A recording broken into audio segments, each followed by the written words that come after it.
সুপ্রিয় শিক্ষার্থীরা, সবাইকে আমার ক্লাসে স্বাগতম এবং আমার পক্ষ থেকে আন্তরিক সালাম। আসসালামু আলাইকুম ওয়া রাহমাতুল্লাহি ওয়া বারাকাতুহু। তোমরা সবাই ভালো আছো, সুস্থ আছো এবং নিরাপদে আছো, এই প্রত্যাশা রেখে আমি আমার আজকের ক্লাস কার্যক্রম শুরু করতে যাচ্ছি। তো আমরা যেহেতু পদার্থবিজ্ঞানের শর্ট সিলেবাসের যে কাঙ্ক্ষিত অধ্যায়গুলো ছিল সেই অধ্যায়গুলি নিয়ে আলোচনা করছিলাম। তো তোমরা দেখেছো যে আমরা আধুনিক পদার্থবিজ্ঞানের যে দৈর্ঘ্য সংকোচন, কাল দীর্ঘায়ন এবং ভরের যে আপেক্ষিকতার যে সমীকরণ ছিল গত ক্লাসে সেই সম্পর্কগুলো নিয়ে আপলোড করেছি এবং ইতিপূর্বেও তোমাদের সেই বিষয়গুলো নিয়ে আবার আলোচনা করা হয়েছে। তো যেহেতু এখন আমরা রিভিশন পর্যায়ে আছি এবং আমরা এগুলোকে নিয়ে রিভিশন করছি, সেহেতু আমাদের প্র্যাকটিক্যাল এক্সাম্পল, নিউমেরিক্যাল এক্সাম্পল এবং সৃজনশীল কোশ্চেনের দিকে বেশি গুরুত্ব দেওয়া দরকার বলে আমি মনে করছি এই মুহূর্তে। তো সুপ্রিয় শিক্ষার্থীরা, তোমরা সবাই এই জিনিসগুলোর প্রতি খুব ভালোভাবে খেয়াল করবে এবং যে ধরনের গাণিতিক সমস্যাগুলো আজকে আমরা দেখাবো সেই সমস্যাগুলো সুন্দরভাবে সমাধান করার চেষ্টা করবে। তাহলেই তোমাদের এই বিষয়টি, এই অধ্যায়টি ক্লিয়ার হবে। এবং মনে রাখবে, অবশ্যই এখান থেকে পরীক্ষায় কোশ্চেন থাকে, পরীক্ষায় কোশ্চেন হয়, সেটা হচ্ছে আমাদের বোর্ড পরীক্ষা হোক এবং আমাদের যে অ্যাডমিশন টেস্ট পরীক্ষা হোক, সব ধরনের পরীক্ষায় এখান থেকে কোশ্চেন থাকে। তো চলো আমরা দেরি না করে আজকে আমরা আমাদের যে ক্লাস কার্যক্রম, অর্থাৎ এই আধুনিক পদার্থবিজ্ঞানের আমাদের সিলেবাসের যে নির্ধারিত অংশটুকু রয়েছে, যে দৈর্ঘ্য সংকোচন, কাল দীর্ঘায়ন এবং ভরের আপেক্ষিকতার যে নির্ধারিত অংশ রয়েছে, সেই অংশগুলো নিয়ে আমরা গাণিতিক সমস্যার সমাধান শুরু করে দিই।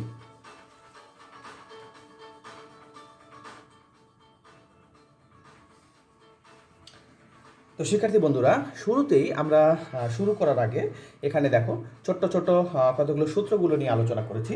এই সূত্রগুলো নিয়ে তোমাদেরকে একটু ধারণা দিতে চাই, কারণ এই অধ্যায়ের এই সূত্রগুলো সমাধান করতে গিয়েই কিন্তু তোমরা বিভিন্ন ধরনের সমস্যায় পড়ছো, বিভিন্ন ধরনের প্রতিবন্ধকতার মুখে সম্মুখীন হয়েছো। তো সেই সূত্রগুলো নিয়েই আমি তোমাদের একটু ধারণা দিতে চাই।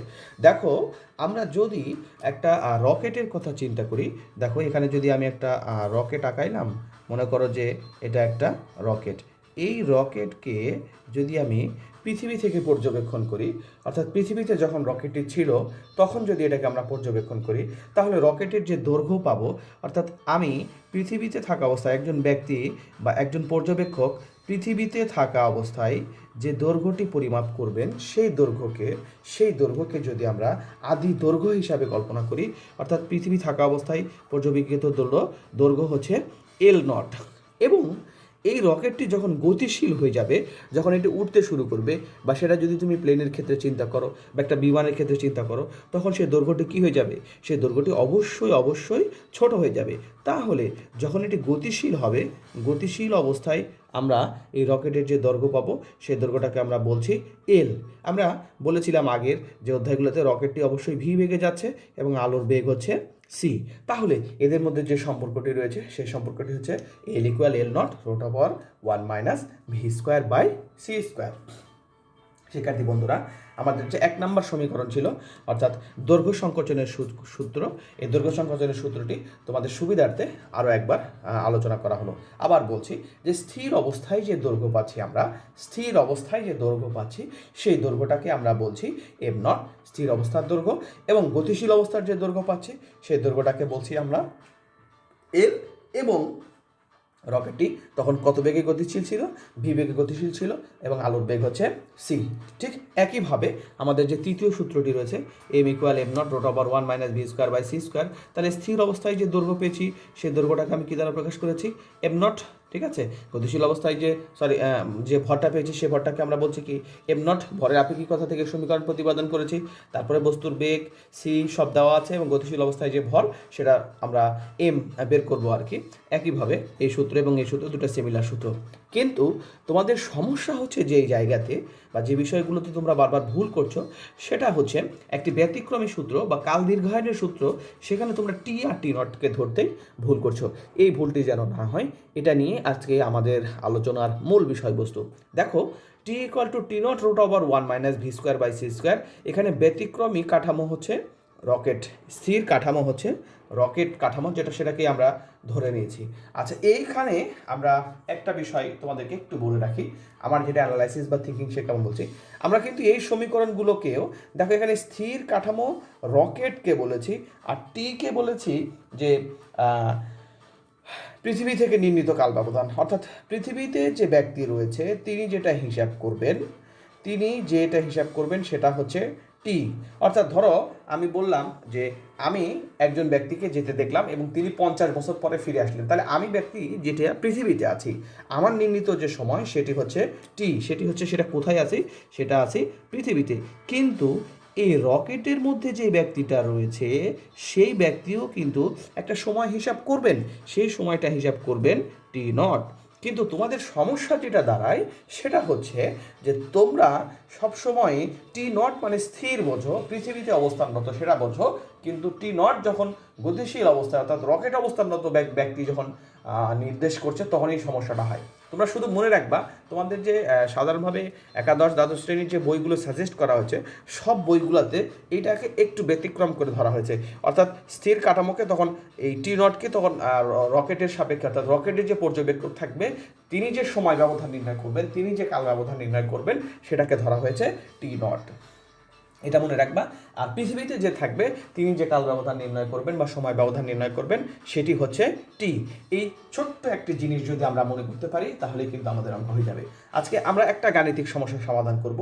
একটা গাণিতিক সমস্যার সমাধান করে এখান থেকে যত ধরনের সৃজনশীল প্রশ্ন আসবে, যে ধরনের কোশ্চেনগুলো থাকবে আমরা কিন্তু সহজেই যেন সলভ করতে পারি এই বিষয়টিকে আমাদের মনে রাখতে হবে। তাহলে আমাদের দৈর্ঘ্য সংকোচনের সমীকরণ, ভরের আপেক্ষিকতার সমীকরণ এবং কাল দীর্ঘায়নের যে সমীকরণ সেই সমীকরণটা নিয়ে আমরা আলোচনা করেছি। সমীকরণ এবং সূত্র সম্পর্কে তোমাদের ধারণা দিয়েছি। আমি তোমাদের যে অঙ্কটি দেখাবো অর্থাৎ আমাদের প্রথম এবং তৃতীয় সমীকরণ দৈর্ঘ্য সংকোচন এবং ভরের আপেক্ষিকতা সমীকরণ নিয়ে কারো কোনো সমস্যা হচ্ছে না, কিন্তু আমাদের কাল দীর্ঘায়নের সমীকরণ নিয়ে আমাদের শিক্ষার্থীদের মধ্যে কিছু সমস্যা তৈরি হয়েছে। তোমরা অনেকে রিপ্লাই দিয়েছো বা অনেকে দেখিয়েছো যে স্যার এই জায়গায় ভুল করছি। আমি আজকের যে ক্লাস দিচ্ছি বা যেটা বোঝাচ্ছি সেটা ভালোভাবে ভিডিওটি দেখবে এবং কোশ্চেনগুলো সমাধান করার চেষ্টা করবে। ইনশাআল্লাহ তোমাদের এই বিষয় নিয়ে আর কোনো প্রবলেম থাকবে না।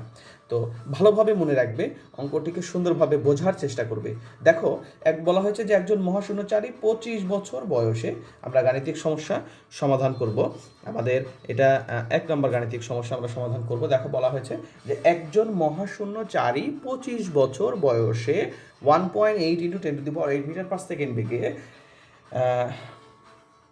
গতিশীল একটি মহাশূন্যযানে চড়ে মহাকাশ ভ্রমণে গেলেন।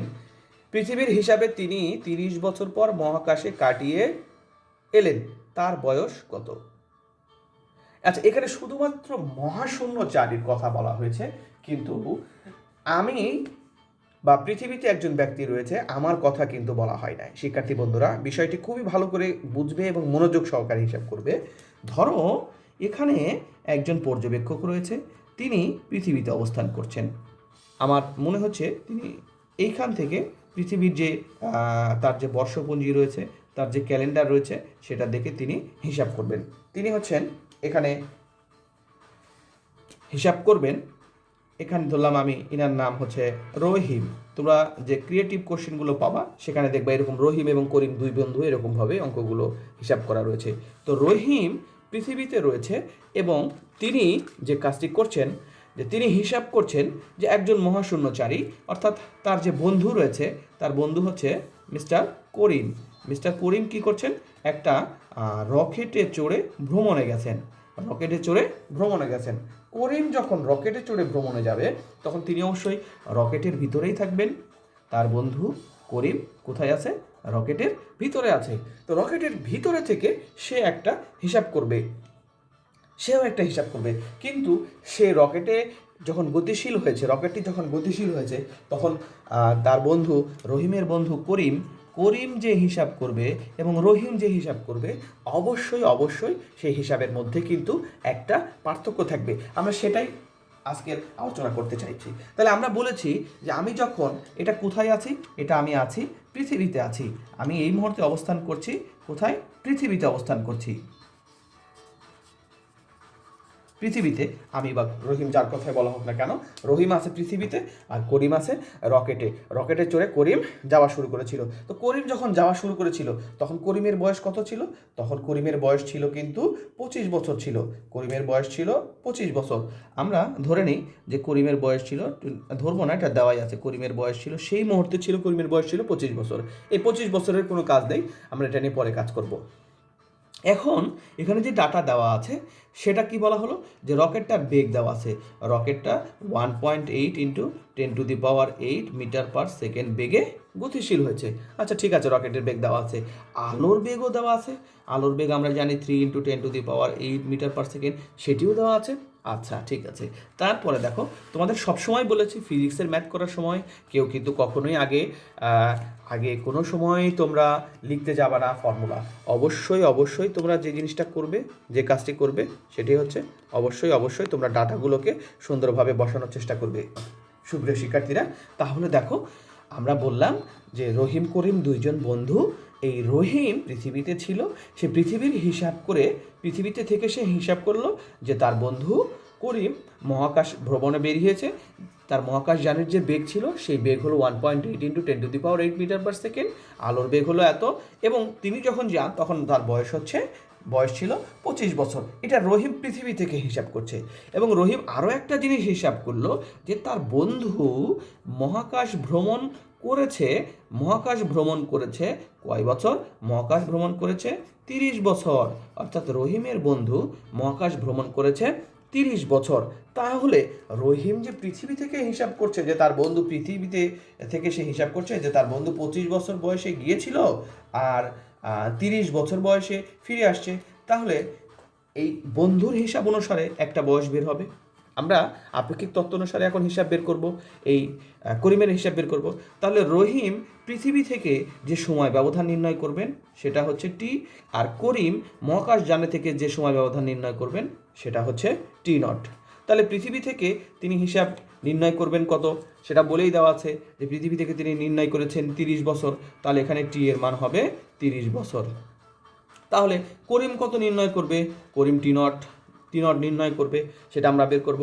তাহলে আমাদের যে ফর্মুলা ছিল সেই ফর্মুলা কত? T equal to T naught √1 - v²/c²। এই ফর্মুলাতে আমি যদি সব ডাটাগুলো বসিয়ে দিই, এই ডাটাগুলো বসিয়ে দিলে আমার এইখান থেকে দেখো খুব সহজেই আমরা টি নটের মান পেয়ে যাব। টি নটের মান আসবে আমাদের 24 বছর, কারণ আমরা যেহেতু সব কিছুকে বছরে নিয়েছি। টি এর হিসাব কিসে করেছিলাম? আমরা নিয়েছিলাম 30 বছরে। শিক্ষার্থী বন্ধুরা দেখো, আমরা এখানে কিন্তু একটা কনক্লুশনে চলে আসছি, একটা উপসংহারে চলে আসছি।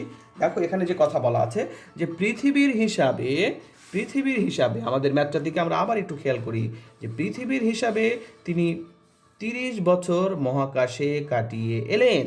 তাহলে পৃথিবী থেকে কে হিসাব করছিলেন? পৃথিবী থেকে হিসাব করছিলেন রহিম হিসাব করছিলেন 30 বছর। কিন্তু এই নবযানের মধ্যে ছিলেন কে? নবযানের মধ্যে ছিলেন তার বন্ধু করিম। নবযানের মধ্যে যেহেতু করিম ছিলেন, তাহলে করিম কত হিসাব করেছেন? কারণ করিম যে কাল ব্যবধান নির্ণয় করেছেন সেটা ছিল টি নট। তাহলে করিম কাল ব্যবধান নির্ণয় করেছে টি নট ইকুয়াল টু 24 ইয়ার, অর্থাৎ 24 বছর। আমি শুধু এইটুকুই বোঝাতে চাচ্ছি যে গতিশীল তিনি নির্ণয় করেছেন টি নট, আর স্থির অবস্থায় তিনি তো আগেই পৃথিবীর হিসাব দেখেছেন 30 বছর। এটুকুই শেষ। তাহলে দেখো এখন করিমের বয়স কত? তাহলে করিমের হিসাব অনুসারে তার বয়স কত হবে? তাহলে আমরা এখন যদি বের করতে চাই, এখানে যদি বলি করিমের বয়স, এটা কিসের বয়স? আপেক্ষিক তত্ত্ব অনুসারে করিমের বয়স। তাহলে করিম গিয়েছিল 25 বছর বয়সে, করিম ভ্রমণ করেছে 24 বছর। তাহলে খুব সহজেই আমরা ম্যাথটি করে ফেলতে পারি। করিম গিয়েছিল 25 বছর বয়সে, ভ্রমণ করেছে 24 বছর। তাহলে তার বয়স কত হবে? তার বয়স হবে, আমরা বের করতে পারি 49 বছর। আমরা সহজেই বের করতে পারি। এই যে 49 বছর, এটা কে বের করেছে? করিম বের করেছে। করিম কোথায় ছিল? করিম ছিল মহাকাশযানের মধ্যে। কিন্তু যদি রহিম বের করতে চাই, এই করিমের বয়সী যদি রহিমের দ্বারা হয়, বা পৃথিবীর হিসাব অনুসারে যদি হয়, পৃথিবীর হিসাবে যদি আমরা দেখতে চাই, তাহলে পৃথিবীর হিসাব অনুসারে আমরা কত বলেছিলাম? যে তিনি গিয়েছিলেন 25 বছর বয়সে, তিনি ফিরে আসলেন কত বছর মহাশূন্য কাটিয়েছেন? 30 বছর। তাহলে দেখো 30 আর 25-এ কত হবে? 30 আর 25-এ আমরা এখানে খুব সহজেই লিখতে পারি 55 বছর। 55 বছর। সুপ্রিয় শিক্ষার্থীরা, তার মানে আমরা বলেছিলাম যে যখন কোনো বস্তু গতিশীল হয়, গতিশীল হলে তার সময়টা কি হয়, তার সময়টা কমে যায় বা ধীরে যায়। তাহলে দেখো যে করিম যখন গতিশীল ছিল, অর্থাৎ এই জায়গাতে করিম যখন গতিশীল ছিল তখন সে বের করেছিল তার টি0 ছিল 24 বছর, কিন্তু পৃথিবীতে ছিল কে, রহিম। রহিম দেখেছে সে ঘুরে আসলো 30 বছর, তার মানে সে 6 বছর কম সময় হিসাব করেছে, এবং করিমের হিসাবে তার বয়স হচ্ছে 49 বছর, আর পৃথিবীতে যে ছিল বা পুঞ্জিকা দেখে যে বয়স বের করলো তার বয়স ছিল 55 বছর। সুপ্রিয় শিক্ষার্থীরা, এইভাবেই কিন্তু আমাদের কোশ্চেনগুলো হতে পারে। এখান থেকে রহিম করিম দিয়েই দেখবা, তোমাদের যদি সহায়ক বই থাকে, তোমাদের যদি টেস্ট পেপার থাকে, তাহলে সেগুলো একটু খুলে দেখবা। সেখানে কিন্তু এই রহিম করিম দিয়ে, এই দুই বন্ধু দিয়ে, এই গিয়েছিল, এর আপেক্ষিক তত্ত্ব অনুসারে এর বয়স, এটা অনুসারে তার বয়স, এভাবে হিসাব করা আছে যে কোনটা কখন কীভাবে হয় আমরা সুন্দরভাবে কিন্তু এই সমীকরণগুলো বের করে ফেলতে পারি। তাহলে আমরা মনে রাখবো, এখানে শুধু দুইটা কথা মনে রাখবো, যে একজন পৃথিবী থেকে হিসাব করছেন, তার তার হিসাব হলো টি, আর যিনি রকেটে চড়ে ভ্রমণ করছেন তার হিসাব হচ্ছে টি0। আমরা টি0-এর মান বের করব, বের করে তার হিসাবে যদি বয়স করতে চাই, তাহলে তিনি গিয়েছিলেন কত বছরে আর ভ্রমণ করলেন কত বছর, সেটা বাদ দিলে যিনি ভ্রমণ করছেন তার হিসাবে বয়স বের হয়ে যাবে, আর যিনি পৃথিবীতে ছিলেন বা পঞ্জিকা থেকে বয়স করছিলেন তার হিসাবেও আমাদের বয়স বের হয়ে যাবে। সুপ্রিয় শিক্ষার্থীরা, আমরা এই ধরনের অঙ্কই কিন্তু তোমাদের জন্য, যেহেতু তোমাদের যে শর্ট সিলেবাস অর্থাৎ আধুনিক পদার্থবিজ্ঞান অধ্যায়ের যে সংক্ষিপ্ত সিলেবাস দেওয়া হয়েছে, সেই সংক্ষিপ্ত সিলেবাসে কিন্তু এই ধরনের আলোচনায় রয়েছে, এই ধরনের ম্যাথগুলো রয়েছে, এবং এই ধরনের কোশ্চেনগুলো কিন্তু বারবার সমাধান করতে বারবার বিগত বোর্ড পরীক্ষাগুলোতে এসেছে। তো তোমরা সেটি কিন্তু সুন্দরভাবে অবশ্যই দেখবে, এবং তোমাদের যে সহায়ক বইগুলো রয়েছে সেই সহায়ক বইগুলো নিয়ে প্রশ্নগুলো সমাধান করবে। এবং এরপরে চলে আসো, আমরা দৈর্ঘ্য সংকোচন দিয়ে আরও ছোট্ট একটা ম্যাথ দেখি, আমরা দ্বিতীয় ম্যাথটি সমাধান করার চেষ্টা করি। দেখো শিক্ষার্থী বন্ধুরা, এখানে বলা হয়েছে কোনো কাল্পনিক ট্রেন কত দ্রুতিতে চললে এর চলমান দৈর্ঘ্য স্থির অবস্থার দৈর্ঘ্যের 1/3 হবে। তার মানে দেখো এখানে বলা হয়েছে কত দ্রুতিতে চললে, তার মানে এখানে নেই ভি, তার মানে আমরা এখন ডাটাগুলো আগে লিখে ফেলি। ভি ইকুয়াল হোয়াট, আমরা লিখে ফেলেছি। কি বলা হলো, এর চলমান দৈর্ঘ্য স্থির অবস্থার দৈর্ঘ্যের 1/3, তাহলে চলমান দৈর্ঘ্য এল আর স্থিতি অবস্থার দৈর্ঘ্য কত, L0/3। আমরা এটাকে লিখতে পারি L/L0 ইকুয়াল 3। তাহলে L0-এর মান জানি, ভি এর মান জানি, আমরা অবশ্যই আলোর বেগের মান জানি, সি এর মান 3 × 10⁸ মানগুলো জানি। তাহলে দেখো এবার আমাদের যে কাঙ্ক্ষিত সমীকরণ রয়েছে, কাঙ্ক্ষিত সমীকরণটা কত ছিল, L equal L0√1 - v²/c²। Physics পরীক্ষার ক্ষেত্রে তোমরা অবশ্যই মনে রাখবে, তোমাদেরকে সমীকরণ ট্রান্সফরমেশন বা ইকুয়েশন ট্রান্সফর্মের উপর খুবই গুরুত্ব দিতে হবে। ইকুয়েশনগুলোকে ট্রান্সফর্ম করা শিখতে হবে, নাহলে কিন্তু তুমি অ্যাডমিশন পরীক্ষায় ভালো করতে পারবা না। তাহলে দেখো আমি যদি এইভাবে একটু ট্রান্সফর্ম করি, L/L0√1 - v²/c², তো এই পারে স্কোয়ার রুট আছে, এই পারে গেলে কী হয়ে যাবে, স্কোয়ার হয়ে যাবে। L/L0² 1 - v²/c² লিখে ফেলতে পারি। এবার এটাকে এই পার নিয়ে আসি, এটাকে এই পার নিয়ে আসি, v²/c² 1 - L/L0 তারপরে স্কোয়ার। এখন আমরা সিটাকে আড়াআড়ি গুণ করে দিতে পারি, v² ইকুয়াল টু আমরা লিখতে পারি 1 - L/L0² ইন্টু c²। সুপ্রিয় শিক্ষার্থীরা, তোমরা দেখতে পাচ্ছ এখানে আমরা লিখে ফেলেছি। তাহলে এবারে ভি ইকুয়াল √1 - L/L0 তার উপরে স্কোয়ার ইন্টু c²। আমরা মানগুলো বসিয়ে দিলেই খুব সহজেই আমাদের যে কাঙ্ক্ষিত ফলাফল সেটি চলে আসবে। সুপ্রিয় শিক্ষার্থীরা, তোমরা দেখতে পাচ্ছ যে আমরা ডাটাগুলো বসিয়ে দিয়েছি। আগে আমরা L/L0-এর মান বের করেছি, আলোর মান জানি, তাহলে বেগের মান বের করলে খুব সহজে উত্তর আসবে। তোমরা সমাধানটি, হিসাবটি নিজেরা করবে, এবং তোমাদের যে ক্যালকুলেশন যে প্রসিডিউরটা দেখানো হলো সেই প্রসিডিউর অনুসারে এটা বাসায় কমপ্লিট করার চেষ্টা করবে। আর তোমাদের যে এই ম্যাথের কত উত্তর আসবে সেটা কিন্তু এখানে আমি দিয়ে দিয়েছি, এটা দেখার চেষ্টা করবে। তো শিক্ষার্থীরা, আমি একটু ডিফারেন্টভাবে তোমাদের এই ক্লাসগুলোকে প্রেজেন্ট করার চেষ্টা করছি, যাতে আমার শিক্ষার্থীরা উপকৃত হয়, তোমরা যেন বোর্ড পরীক্ষায় এবং অ্যাডমিশন পরীক্ষায় ভালো করতে পারো। তোমাদের জন্য সেই প্রত্যাশা রেখেই আমার পরিশ্রমটি। আমি আশা রাখবো তোমরা সবাই ভালো করবে এবং সুস্থ থাকবে, আল্লাহ যেন তোমাদেরকে সুস্থ রাখে। এবং সবচেয়ে বড় কথা হচ্ছে যেহেতু আমরা খুব প্যান্ডেমিক একটা সিচুয়েশনের মধ্যে আছি, সেহেতু সবাই ভালো থাকবে, সুস্থ থাকবে এবং নিরাপদে থাকবে।